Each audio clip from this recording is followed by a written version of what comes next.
Hey, here's a check-in for for Zombie Fallout by Mark Tufo or Tufo? Tufo. I'm gonna go for Tufo. A 2010 zombie novel, zombie apocalypse novel, which I heard about from Steve Donahue.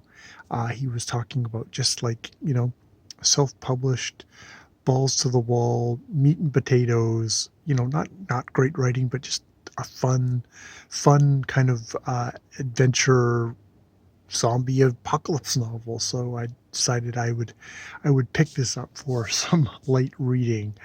So yeah, published in 2010.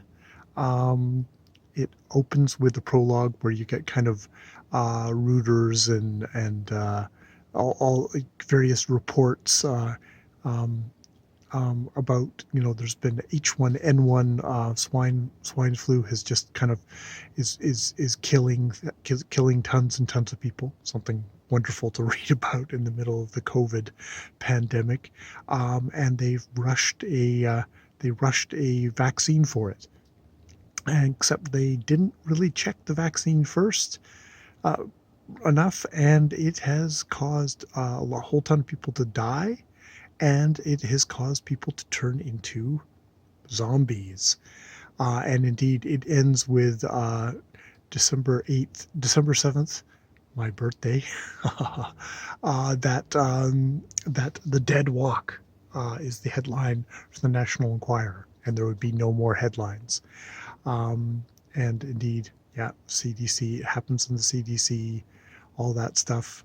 Um, and we jump into chapter one, where we get a first-person narrative of Mike Talbot, who is a former Marine, uh, kind of a survivalist nut, who has an amazing arsenal. He What does he do? He works. Oh, I forgot what his job was. He was making serious bank in kind of in the financial sector, but he just couldn't take it anymore, and so he ended up getting a good kind of meat and potatoes job after, you know, losing, basically running through all his money. His he's and we open with him just about to get into the shower, because he's like, New Orleans, it's just got like this kind of, the pH is either too high or too low. He can't be sure which, but he hates being dirty and he wants to get a good shower. And he's like, basically he's, just soaping up when his wife screams. And it's the house is surrounded by zombies. There's a zombie.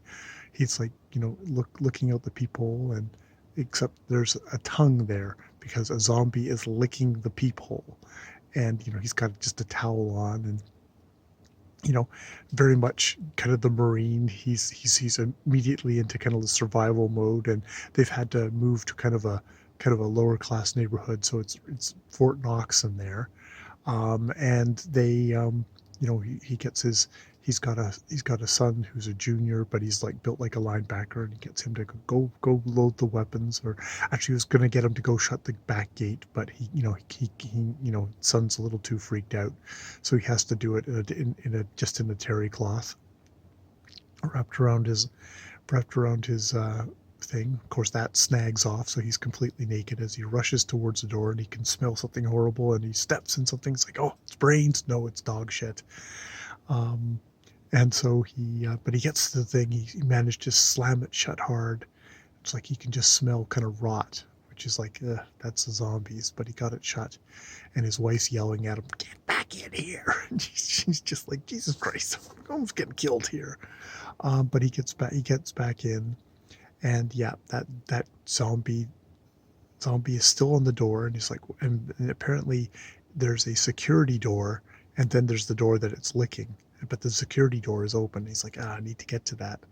So he ends up shooting through the eye hole, blowing the zombie's brains out. Gets out, kicks the zombie out of the way. He realizes, oh, I killed my first zombie, bare naked or bare assed or something like that. There's some kind of a silly joke in there. And that's like kind of the first thing. And now they've got to go pick up their middle son, Justin, who's still at his job at Walmart. And it's like, crap, we have to go save him.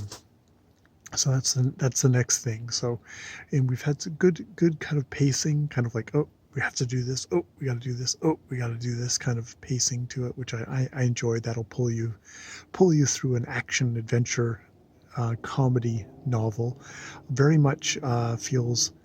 I get the sense of sort of like Scott Sigler here, of somebody who's like, we're gonna make lots of jokes along the way, but we're gonna have kind of gritty stuff, and he's got just a massive kind of artillery thing here, and he's an ex-marine, so we're obviously going to be joyfully blowing away zombies throughout this thing with a blonde wife. We did have a blonde joke kind of in there, Tracy World, which is apparently where blonde Tracy goes every once in a while, which he says, oh, but I have my Mikeyville times too, where I kind of I zoom off when I have my pet peeves about stuff.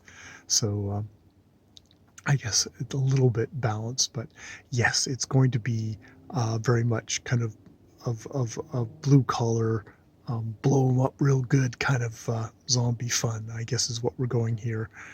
So I'm in for the ride. It's not going to be Shakespeare, but I've been reading my Edgar Rice Burroughs, so I can definitely enjoy some zombie blow 'em up good stuff too.